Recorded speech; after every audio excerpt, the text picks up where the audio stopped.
performance-based training is a data-driven system, and it's where I think it's the most significant difference from traditional training is that the training group doesn't sit on its butt waiting for someone to tell them what to train, number one. Two, you don't find training needs by looking through management journals and saying, gee, it sounds to me, this delegating, controlling, monitoring stuff is groovy subject matter. This is what these folks need, all right? It comes from something quite different in terms of reading where the organization is going, and in many cases leading the organization about what it needs in order to be effective. So I think the fundamental there is that it's data-based, and it really makes a difference in how you tend to operate. There are really two significantly different alternative approaches to training, and that has to do with what you view your mission to be. And there are, I'm sure, compromises between this. I've taken the extreme. But one is to say we're in a business of employees trained. We produce folks that can do things at the end of our training that they couldn't do before, and that's it. We measure right here and forget it. And the problem with that is that your evaluation ends up being heads trained per training budget dollar, and you're going to be your emphasis is going to be on volume, not value. We trained more per dollar, and so what? Alternative B is to view your mission as having an impact out here. And if you do that, then both those feedback loops are involved in how you do your accounting and your bottom line contribution per training budget dollar. That concept of a more performance-based training organization is something that in the last 4 or 5 years have had a chance to help organizations do and set up in an organizational sense. There's one thing to get the technology in place, etc. There's another thing to begin to get an organization to think that way and organize that way. And so I'm going to show you now just a couple of pages from that approach in terms of talking to organizations about building such an organization. I think you're probably a part.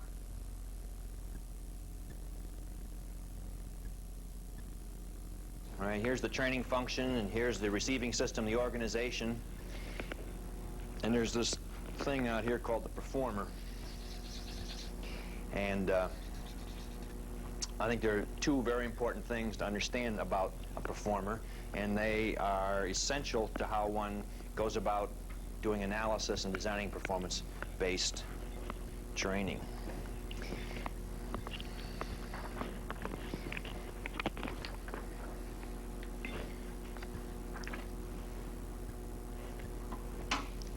Premise one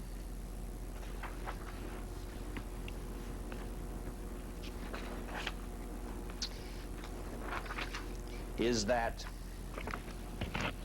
there is, or had better be, this kind of linkage. My point is that there is such linkage always in situations. There's a performer that emits little bundles of things called behavior, and a little bit of luck they end up in clumps which accomplish tasks. With more luck, those tasks actually contribute to a job output or accomplishment, and with lots of luck, there's some connection between that and an organization output. So I say that linkage does exist. I think what some of you were saying earlier, the frustration is getting an organization to articulate what that linkage is, because organizations are really keen on coming to us and talking to us at this end. Okay, you guys put in the knowledge and skills, and somehow, with a little bit of luck, we'll get this out the other end. And it's very much like pushing 50 foot of wet rope to make that happen. So I'm a firm believer that you pull performance out rather than you push behavior in. We've got to link individual performance to organization performance, and if we don't do that, it's basically all over as a performance-based training game. And we're going to get to a process for doing that here in a minute. Okay, now that's premise number one. Premise number two is that performers, that very same performer that was emitting all those arrows a few minutes ago, exists in a mystical thing which I call performance system. And if you take in the recognition that they exist in such a thing, there's a lot of power in sorting out what we can do with training, what we can't do with training, and what we in fact have to do to support our particular training. Now let me just quick ask, how many people have seen this picture before?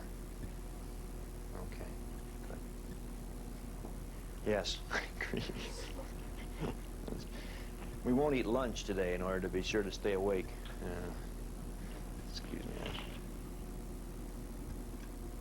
One of the things about performance systems is they frequently go out of focus. Okay. Let's take a couple minutes to talk about this because it's a key way. You know, people have talked about things called deficiencies of knowledge versus deficiencies of execution, and Bob Mager talks about separating training problems from non-training problems, etc. This is supportive of that. This I just find to be a useful framework to get in your heads to listen to training problems with, and also to teach managers to look at what they do a little differently. It says the following, that you can look at any organization performance in this way, that you've got a performer that in some given occasion has a signal, or they want the performer to take some action, make a decision, do something. And that's your basic stimulus response hookup. Also, we know that for any response that a performer takes or makes or doesn't take or make, there's some consequence to that performer of making that response. All right? That is pretty straightforward. So key point number one is behavior is influenced by its consequences. Basically, people don't do things that lead to negative consequences, and they do those things that lead to positive consequences. All right? It's fundamental to the world. It's important to understand here that we're talking about a consequence to the performer for making the response, not necessarily a consequence to the organization. That's an important distinction because organizations think about the consequences to themselves, not to the people. So they'll say things like, Diane, if you don't put the widget on the Framus properly, in 3 weeks the Framus is going to fall off. Well, the Framus falling off in 3 weeks is a consequence to the organization. It frequently ain't no skin off Diane's nose. In fact, organizations are no dummies. They know if they can ship it within 2 weeks, it's not even going to be a consequence to them. That's some kind of consequence downstream here to the organization. What we're concerned about are the consequences in the immediate performance system of Diane, because if she takes time to put the widget on the Framus, that means that she's not going to be able to do two other things: get out a management report and get to the carpool in time. And those are the kinds of consequences that have a lot to do with whether people do anything or not. So that's what we're concerned about. And then fifth, the feedback on those consequences. Some information coming back to the performer saying, here's what's happening. Now, I would argue that all performance can be looked at as part of that five-part system. And point number two is that poor performance can result from a breakdown in one or more of the components of the performance system. Now, it tends to be management's favorite myth that when you don't get the response you want, that's a function of the performer. Either they don't give a damn or they don't know how to do it right. And that's, of course, how so many of our training programs get introduced. And I would argue that, from my experience, aside from just initial training, about 80% of the time when you don't get the response you want, it's for some reason other than you've got a bum performer. So that leads to the conclusion that when we play this game, we usually give the performer the benefit of the doubt. When we don't get the performance we want, where we're going to tend to operate is on the assumption we got a good performer, and let's look for someplace else to see where the system has broken down. And point number three, this puts the performer in, I don't know if it's proper perspective, but it puts the performer in perspective with the environment. As far as I'm concerned, you cannot take performers out of their performance system and abstract and deal with them and bend them around, which is what a lot of training is all about. Just give me a quick example of that. My favorite example. Situation is the following. Airline passenger has 3 bags, walks up to the ticket agent. That's the performer in question. All right. The airline has a very simple request they wish the ticket agent to make under those circumstances, and it's basically, excuse me, but you can check 2 of those bags for free, but I'm going to have to charge you $2 excess baggage charge for the 3rd bag. Pretty simple. Organizations are full of such wonderful requests, okay? Makes sense? Now, there are going to be some consequences to the performer of doing that, to our ticket agent of saying $2, please. The source of that consequence, the most immediate consequence, is going to be who? What's the source? Customer. Now, a customer could make a number of responses under those circumstances. Things like, you know, goddamn, great. You know, I had some extra change I wanted to get rid of, so when I go through the security machine, it won't tag it off. You know, it's a system that they use in Mexico City with the airport tax. You know, oh, you still got 100 pesos? It's the airport tax. Well, there's this range of possible consequences that could come to our ticket agent at this point. You know, I suspect that they're going to tend to be more on the order of, you what? You want $2 more? I just paid $840 round trip on this goddamn airline, and now you want to charge me $2 excess baggage charge? What kind of a chicken outfit do you work for, and who's your supervisor? Okay, that's for openers. Now, it's conceivable that kind of a response from the customer would register as a negative consequence for the ticket agent. Okay, and if I happen to be the customer, I worked hard at setting it up that way. Now, if this ticket agent persists in this foolishness after that first round of response, we've got another consequence which is very typical of the consequences we set up in organizations, inadvertently, all right? Now, you know and I know that there's no way that an organization in the civilized world can handle an influx of $2 cash without filling out at least one 5-part form. Can't do it. One, $2 might not get into the cash register if we didn't fill out the form. Probably more significantly, if the $2 got into the cash register without the supporting paperwork, the accounting department would spend $1,500 trying to find out where the $2 came from. All right? So regardless of the reason, you've got to fill out the 5-part form. Now, based on your experience, just think about it. Do you think that the forms necessary to handle this transaction are stacked neatly in great abundance at each workstation at the old ticket counter? Unlikely. Got to find the damn thing. All right, who's got form 583? No, it's not 583 anymore. This year's 594. Well, anybody got it? Get it back. Come back. 2 or 3 minutes are going by. Now, if your customer wasn't upset initially, now they're getting that way. Plus, the people behind the customer are backing up, and the noise is going up, language is going up. Ticket agents hearing language they never heard in a training program. Really? You can do that, huh? Yeah. So, I have to tell Martha. So they're, you know, now we got to fill out the form. Name, rank, serial number, height, weight, such. Handle the transaction at $2. By this time, you know, it ain't good. I mean, that's a second consequence, fairly negative. At this point, there's a third consequence. Doesn't always happen, but it happens just enough. That's the fact that the back door opens up behind the ticket counter. My experience is, you know, there's usually 2 unmarked doors. You're standing at the ticket counter, and you're waiting. Look, it's pretty Eastern Airlines, and it's 8 minutes to boarding time, and you're 4 people away from the ticket counter, and the door opens up, and you say, "Oh, thank God, it's help," you know. And it's usually someone comes up with a cup of coffee in their hand. They kind of stagger out, and they take a look at the long line. It's sort of like the great figurine Swiss clocks. And they come out one door, see there's work to be done, and go right back in the other door. Clank. Okay. Well, in this case, the door opens up, and it's not your ordinary folk. It's the supervisor. The supervisor looks out and sees this long line backing up across the lobby and says, "What in hell is going on?" Goes to the head of the line and says, "Excuse me, Bill, what's the problem?" He goes, I caught this so-and-so trying to slip $2 past the company here. Oh, well, now we got a chance for the supervisor to make a response. You know, it's a wide range of possible responses. You know, could be, "Gee, Bill, that's terrific. Vigilance is next to cleanliness, which is next to godliness, and highly valued in our organization." Unlikely. The response is going to be more skewed along the end of, "For Christ's sake, take the form, tear it up, give the $2 back to the customer, have the sky cap come down, hand carry the customer down to the gate, and turn around, go back in the little door, mumbling something about lowered hiring standards, EEO compliance, and where's the training department when I need them," kind of thing, all right? So that about does it. The ticket agent has had it. What kind of information is coming back to our ticket agent on those consequences? I mean, it's dynamite.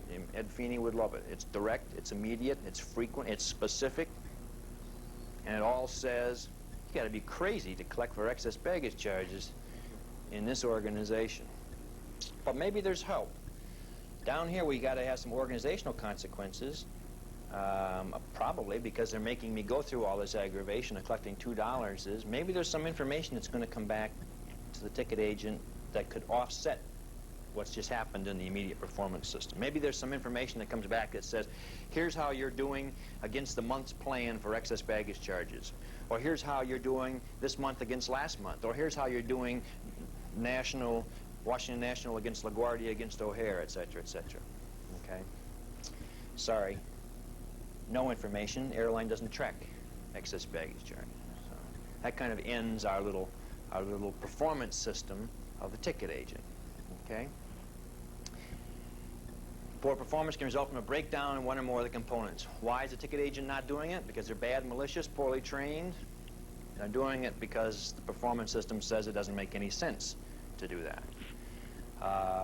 Now, that well and good, ticket agent probably isn't going to do that. In fact, they don't even see excess baggages anymore. You know, the sky cap can wheel up with a cart stacked to the ceiling, and you know, just check those babies through because it's too much aggravation. We got a balance of consequences set up so that people have got to be crazy to do what they've been told they're supposed to do. Now, where the rub comes for most organizations is that the ticket agent forgets it, and everybody else forgets it, and we're business as usual, except in this case, the vice president of marketing for the airline comes whipping through Newark Airport someday and sitting there waiting for a plane because there aren't any planes that fly out of Newark anymore, and notices that ticket agents are letting people get on the airplanes without the appropriate amount of corporate hassle, i.e. they're not being charged for excess baggage charges. So this really offends the vice president of marketing. So he or she gets on the airplane, got a little time to kill, so they write a memo to the vice president of operations with a copy to the vice president of personnel, making an observation about what they just saw in the field. Okay, now again, we have a wide range of possible responses here, but I will lay you apples to donuts that what the vice president of marketing is going to say in the way of a description is something like the following. I was in the field and I observed that ticket agents, here's the critical thing, that ticket agents don't know how to collect for excess baggage charges. Now, it wouldn't, you know, what a service it would be if they would just say, I was in the field and I observed that ticket agents aren't collecting excess baggage charges. But no, you can't raise a problem in organizations without proposing a solution. So I was in the field and I observed that ticket agents don't know how to collect excess baggage charges. Same problem. Didn't see this, assume it's this. So the vice president of personnel gets the memo. Doesn't look good, calls up the training director. Says, Bill, would you come in here, please? Talk to me about this. We got a problem here. Bill says, no, sorry. And our 3-week introductory training course for new ticket agents, second Tuesday, 9 to 12, we cover excess baggage charges, and I got it on videotape. Okay. And the vice president of personnel says, I never really trusted that media crap anyhow. Nothing like a good stand-up instructor. And whatever you're doing in training, it's not working. And what I want you to do is to get on your white horse or silver bird, whatever you use, and I want you to get out in the field, and I want you to retrain, refresher train, whatever, okay? Every time I hear the re in front of a training request, it sends off a little performance system alarm running up or down my spine. And so now a training program is born. And so the training department goes out, and what are we doing? What are we saying here? This is the important third point. Okay? What we're saying is the performer isn't performing properly, supposedly. The faulty, that's point number 2, really. The faulty component in our performance system is the person, is the performer. Thereby, they must be repaired. So what we're going to do is take them out of the real performance system, and we're going to send them off to the repair department. Okay? And who's the repair department? You know, human performance repair department. That's us guys, right? So we got them now. We got them out of the context. And what do? To be mildly facetious, you know, we say, well, got to train them, we got to retrain them here. What are we going to do? Depending on your budget, you use 4x6 cards or video vignettes, and you know, we put together kind of the S prime because it's not the performance system. It's done in training, not the real one. We simulate it. Say we show them a picture of a passenger. Say, what is that? You say, passengers, very good. Not a visual discrimination problem. How many bags do they have? 3. Well, it's not a counting deficiency. We're moving right along. Smarter class than I thought. Maybe they don't know what they do when they see one of those. Okay. What do you do? Unison. Gotcha. Good. $2 of your life. Okay. And we go through all that, and the consequences are very positive in our training situation, and the feedback is very immediate and direct, etc. And God, in just a matter of a few short days, people knew what they did when they came in. All right. One thing we've gained is that we can certify that they've been trained. We put a tag on their toe and we send them back in the performance system, where the organization has not changed the standards in any way. They haven't said, hey, maybe it ain't too smart to have our ticket agents collect for excess baggage charges between 5 and 8 p.m. on Fridays and Sundays at O'Hare, Washington National, and Kennedy. Because, in fact, if they really did it, they'd bring the whole place, shut the whole place down worse than an air controller strike, all right? They haven't done that. They haven't changed the resources. They haven't changed the form in some way to facilitate the trainee doing what we want them to do. Haven't changed the consequences in any way. And we argue, what are we going to do about passengers? They're outside our domain. We can't control that. That's baloney. Some airlines do a very good job of managing the customer, so the customer knows 15 minutes and 500 feet in advance that this is going to happen, and there are no surprises, and the ticket agent doesn't get dumped on, all right? That's a possibility. If we can't, in fact, control our supervisors to keep them from coming out and dumping on our employees, then we should be out of business. I mean, my God. Well, we haven't done any of that stuff. And now we take our fully trained, retrained ticket agent, and we shove them back in that performance system. And everyone is amazed in 6 weeks when they've once again contracted the terminal case of the dumbs, or whatever. Okay. So the performance system, in my mind, is a way of positioning any performer in terms of trying to understand what else is operating, of asking some questions and saying, hey, what's not there that should be there, and separating training from non-training. But the other thing is, if we're going to train, understanding that these other pieces have got to be in place, because if there's any one thing out of whack in the performance system, we ain't going to get it. Okay. We ain't going to get it. Now, if you get you to believe that there's such a thing as a performance system, then you ought to be able to get you to believe that we could probably specify the characteristics of an ideal performance system. And in fact, you know we can. There's nothing new on here, except that we, you know, for some reason the characteristics on feedback didn't make the cut here, but basically that it has to be specific and frequent and immediate. But we know that, all right? We know all there is to get performance in an organization. That we know all there is to manage performance or to engineer performance in an organization. But in fact, what we do in most organizations is wish for performance. So what this says here is, if you really want performance management, this is what you got to do. This is the ideal. Damn it all. If you want people to collect for excess baggage charges, it ain't no big secret about how to get them to do that. You got to have these things in place. To the extent you don't have those things in place, you're unlikely to get excess baggage charges collected. It's as simple as that. All right. Well, it's as simple as that conceptually. It's tough in organizations because we've got ourselves in a mentality of kind of programs, which is when something doesn't happen, we assume there's one thing wrong. If we can find the one program for it, you know, we can send them off to get that program and they'll come back. Where in fact what we've got to do in organizations is keep some balance in that performance system. And I would argue that that's what it's important for managers to be able to do, is to be able to manage the performance system, not manage people, but manage the performance system. Because so much of the people problems in an organization is a function of these other components being out of whack and people just trying to survive. Now,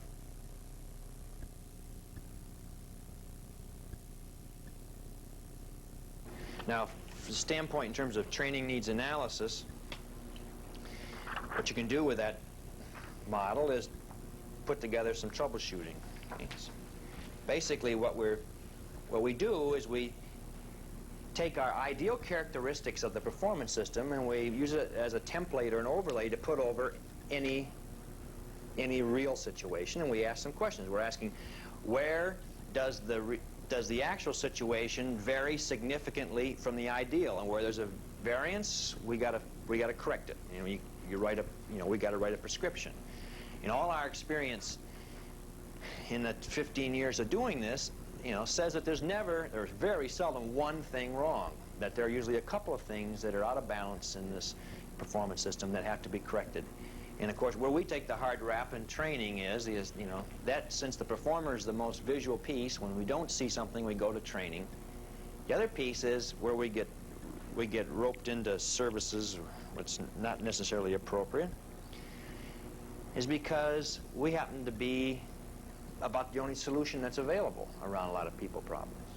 If you look at that, see, there's no performance specification department, with the exception of the industrial engineering department, perhaps in some particular areas. There's no task interference department, except maybe an on-the-ball industrial engineering department. There's no feedback department.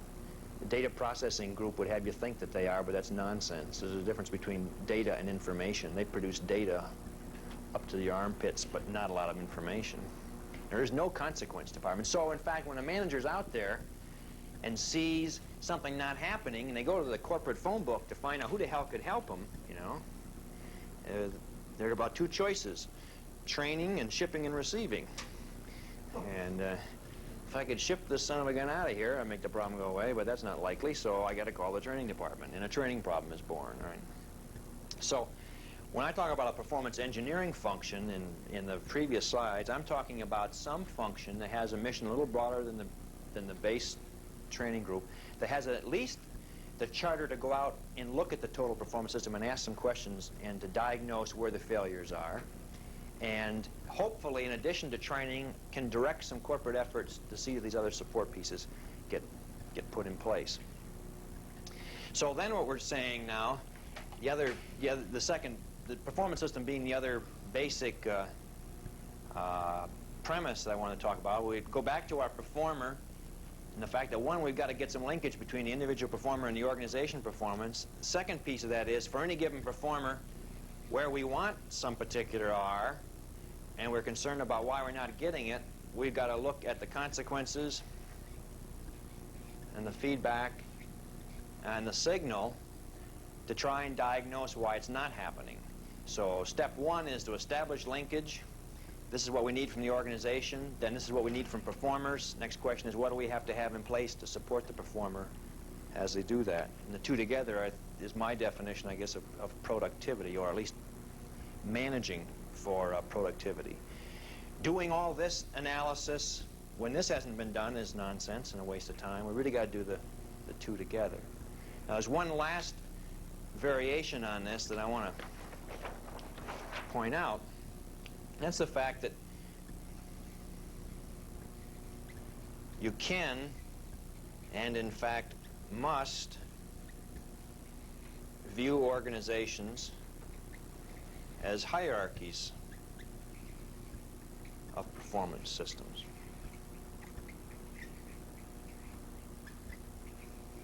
Okay. Everybody is in one.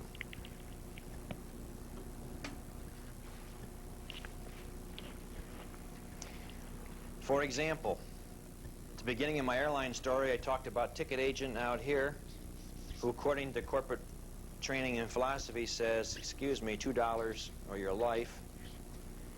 And there's a person up here called the passenger services supervisor, who came out of the back door like a cuckoo clock and dumped all over the head of our ticket agent, right? Said, my God, what are you doing? Now, why is that? Okay? Insensitive, so send them to sensitivity training, human relations training, all kinds of training. Well, let's just stop a moment. Let's do the same for that supervisor that we did for the agent. Let's give them the benefit of the doubt. Let's see if there isn't some rational explanation of that behavior, rather than that they're the most recent crazy. Okay, that's one of the things we're always looking for, some rational explanation. And if we do that, we find it. Supervisors have got a lot of things to do, with varying degrees of consequences for each of those. One of the things they're supposed to do is see that excess baggage charges are collected, right?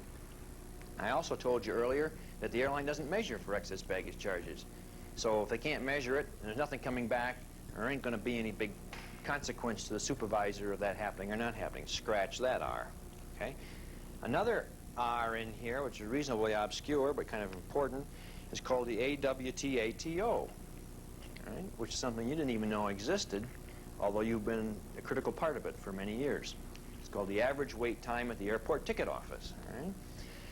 Most airlines have a standard for how long you're supposed to wait in line to get a ticket. It's hard to believe these days that it's still in 2 digits. They have a standard, 8 minutes or 10 minutes, something like that. And what they have over here in a different little performance system called quality assurance in some airlines. It's a euphemism for efficiency experts, industrial engineers, etc., whatever you call them. They're a group of people skulking about the potted palms in the lobby with a clipboard and a stopwatch. Right? And they're continually doing little studies on how long you wait in line.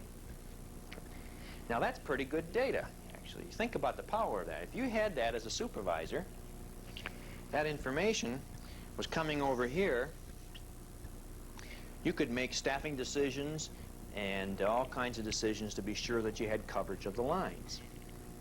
Well, that's too simple. If you had that information, it would make this job too easy because you could figure out how to do it properly, and it would take all the fun out of being a manager up here because these people would have data to do their job. So that information is confidential, not to be shared with anybody. So this is it's a daily confidential report that goes up to a level which compiles it into a weekly confidential report, and it goes on up to the top of the organization where it's compiled into a monthly confidential report. Okay? At that level, at the vice presidential level, the contents of that report transcend the organization and then descend down through the organization at 32 feet per second, used to nail errant supervisors to the wall. And they frequently need it, you see, because they have missed their standard. So what that says, that in the life of a passenger services supervisor, there's no measure, no consequences around excess baggage charges. There is frequent, confidential, negative consequences coming back on average wait time. So that when the supervisor walks out that back door and comes up to the ticket counter, what they see is no $2s, they see no excess baggage charge, they see the line backing up, and they know damn well that there's trouble brewing in River City, and they take the decisive kind of management action that you'd expect. That's the explanation for why they act like crazies, not because they're after the union, and not because of this, that, and the other kind of thing. So an important concept to keep in mind when we do this sort of business is that organizations are hierarchies of performance systems, that when we troubleshoot, we frequently have to troubleshoot up the organization.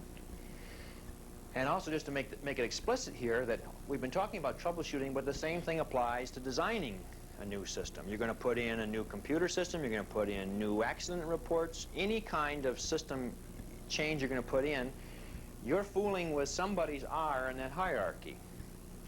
And the question that has to be asked now is, given that we're doing that, do we have the necessary performance system in place to support that at all levels?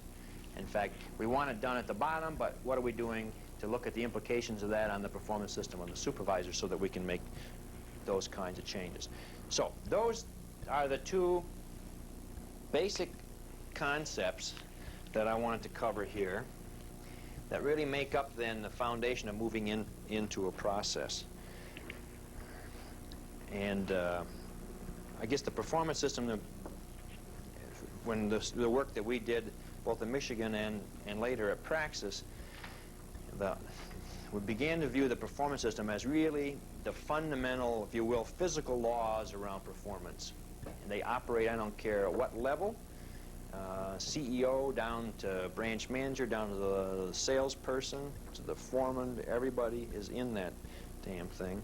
And it's a useful x-ray to look and try to understand what's going on, and it begins to make believable to managers why things don't happen. And it's a way to begin to talk to managers and a way to begin to think about what you can do with training and can't do with training and what's going to have to be done to support your particular training.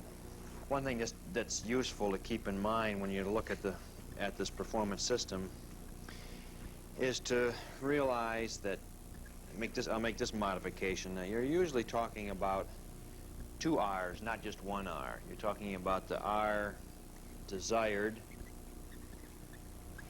and the R undesired, which is frequently what you got. Okay. Point being that in most cases people don't just not do something, they do something instead. All right? And if we really want to understand why they are not doing something, we want to look at what they're doing instead of that. So what we do is we kind of, when we get into this in some detail, take our model and spread it out and say, okay, we got desired responses. What are the consequences, positive and negative, for those? We got the undesired consequence, or undesired responses. What are the consequences, plus and minus those? Okay, what's our feedback coming back from each of these? Okay, so when you get that kind of separation, you're really saying, all right, we look at really, the desired is collecting $2 and the undesired is ignoring it. Okay, and then you look and see what are the consequences of ignoring it. And because what you're really dealing with is a balance of consequences that is, I think, an underlying powerful concept there.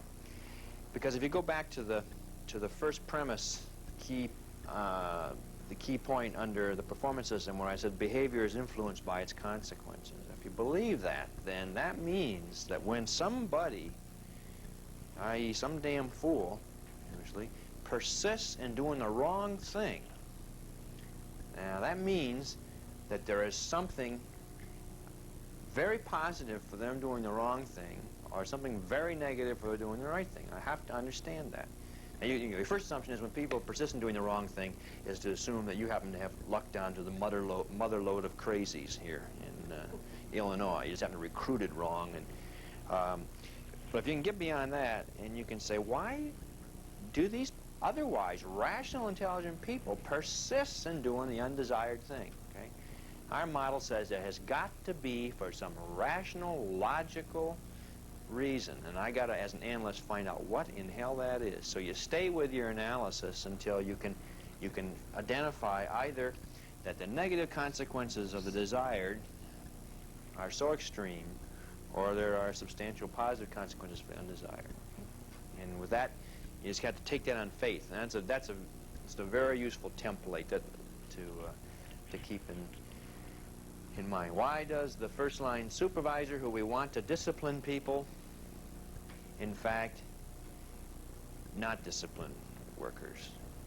And if you go look and see, because when he or she wrote up these people for leaving the workspace before the end of the shift, like they were conned into thinking they were supposed to be doing by all the human relations hype and the introductory training, they got, the consequence of doing that was, one, hysterical ridicule from the union steward, who said, I'll bet you a cup of coffee that these people will be reinstated within 3 weeks, and you're going to look like a bigger horse's ass than you ever looked like before. And the new supervisor says, baloney, I'm following on here as I've been taught. That's the first consequence. The second consequence is, in fact, that they grieve, and it goes to second or third level grievance, and 6 weeks later it gets reversed. Okay? For no particular good reason as far as the first-line supervisor is concerned. We're going into a sensitive period of negotiations, or the international union rep comes by and they're sort of doing swapsies. We get 5 of these that on our side they don't make a lot of difference, and you get 5 that don't make, let's just trade them off, etc. Whatever, it doesn't make any difference.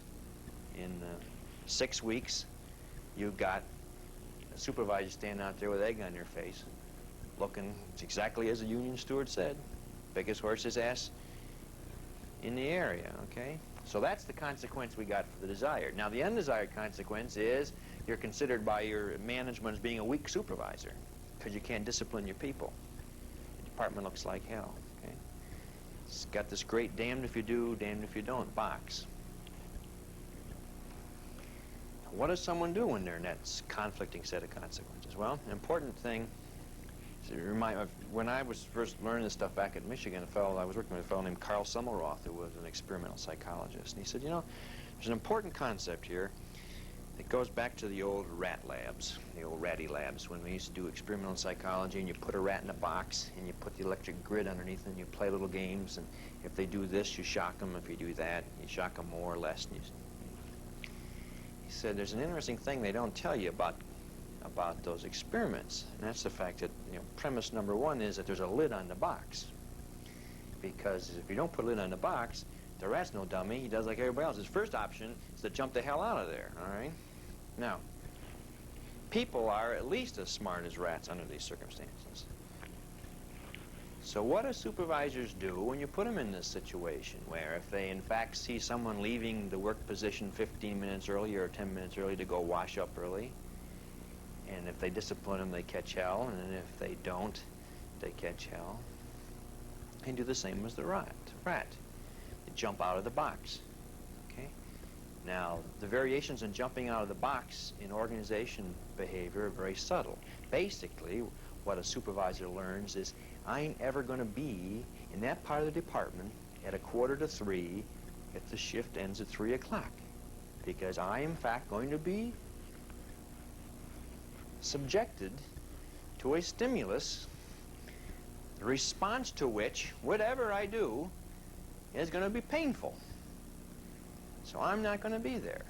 The first line supervisor is not going to be at that machine, that stamping press, when it breaks down at 45 minutes to the end of the shift, and we know it's going to take 15 minutes to properly repair it because of safety regulations. We're going to have someone come out and block the machine, shut down the power, etc., etc. If I just don't go there, I don't have to see the illegal shortcuts that those people take to get that machine, in fact, back online in 8 minutes rather than 15 minutes, risking someone getting their head knocked off. But it hasn't really happened that much, okay? So the important thing is to, in terms of our model, then, is just kind of explain it, to expand it here and look at the desired and the undesired and try to understand the consequences, because there is usually some reason why these people do this, and we got to understand that if we're going to be effective. And so that was one point I wanted to just, I guess the last point on that.